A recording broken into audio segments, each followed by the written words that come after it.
Hello everyone, it's Channin here for Hero Arts. In today's video, we are going to use the new June My Monthly Hero Kit to create this adorable shaker card. I'm going to start by actually stamping my images. So I have a couple stamps from the June My Monthly Hero Kit pulled out. I'm just going to use the balloons and the kitty, one of the kitties.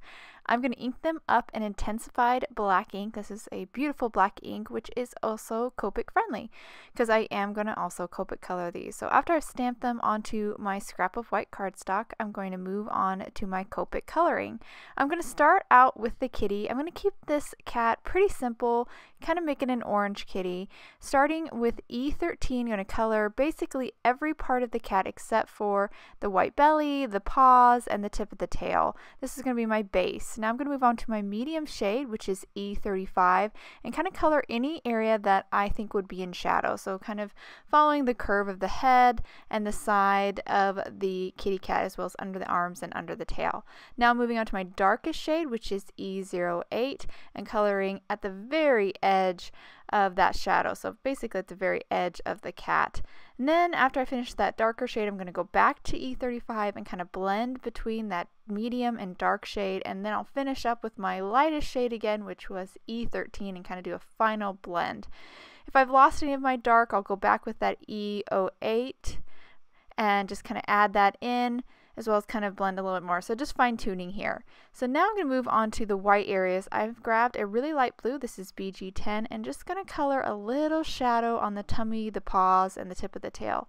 Then I'll grab RV11 and color the inner ears as well as the little nose.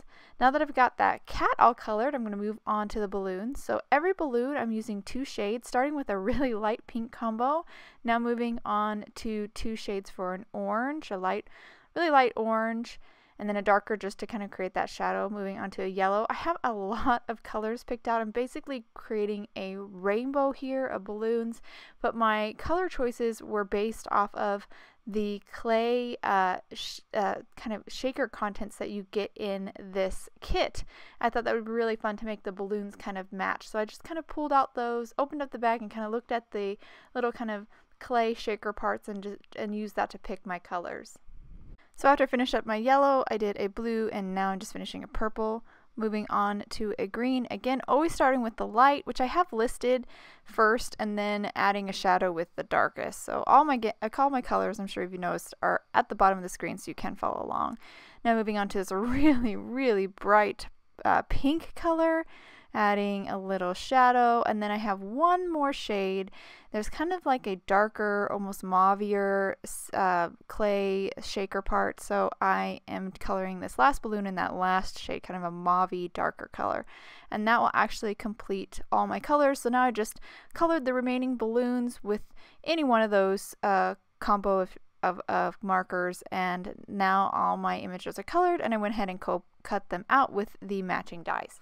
So now we're going to move on to making kind of the shaker part itself. But before I kind of die cut anything, or before I really kind of put anything together, I should say, I'm going to kind of arrange my die of my balloons, so I can figure out where I want that to go, and my sentiment here just as a guide to make sure everything's positioned in the right spot. So now that I've got that kind of in the right spot, I taped it down, ran it through my die cutting machine.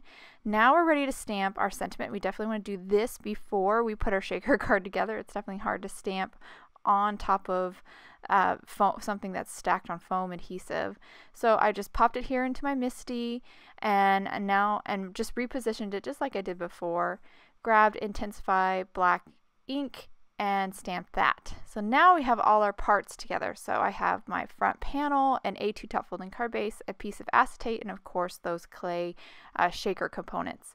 So I'm going to start here by actually adhering my balloons down, because my balloons that I Copic colored are going to actually be kind of like a backdrop for my shaker components, or my shaker. So I've placed my panel down, and then I've added glue inside that opening where the balloons go, and now I'm going to pop those balloons inside that opening, and that's going to ensure that those balloons are perfectly placed on the front of my panel, so my front panel lines up with those balloons.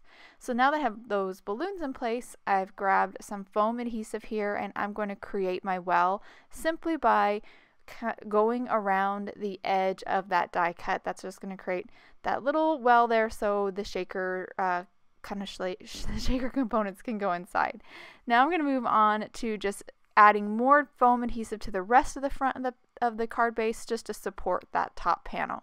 So that's done. I'm going to set that aside and now adhere our little piece of acetate to the back side of that die cut panel. So I've just grabbed my liquid glue and then I'll just place this down. Once that's in place, we are ready to fill the shaker. That's always the fun part. So I'm going to grab those cute little clay kind of sequence pieces, or confetti pieces really, and fill that well in. I don't want to get this too full because I don't want to cover up the balloons too much. Once I've got that filled and kind of all the clay pieces kind of spread out evenly, I'll then remove the backing on all of my foam tape. It just does take some time and it's pretty sticky here. So I'm going to grab my tweezers just to help me pry my fingers off of the adhesive, and then I will grab that top panel and just place it right on top to sandwich that shaker closed. And once we get that in place, we are almost done. We're in home stretch here. All we have left to do is adhere our cute little bunny, or our cute little kitty. I've already added some foam adhesive to the back of him, and I'll just stick him right down over the balloons, and our card is complete. And I'll hold it to the camera so you can get a good look at this fun shaker. I love those clay kind of confetti components inside. I think they're so fun. And the balloon backdrop really still keeps it very colorful and bright. This is a pretty clean and simple card, but I'm sure the fact that it's a shaker and just so cute and fun, the recipient will love it. I hope you guys enjoyed today's card and video. If you have any questions about the products I use, please check out the links below in the description. Thank you so much for watching, and I hope you have a wonderful day.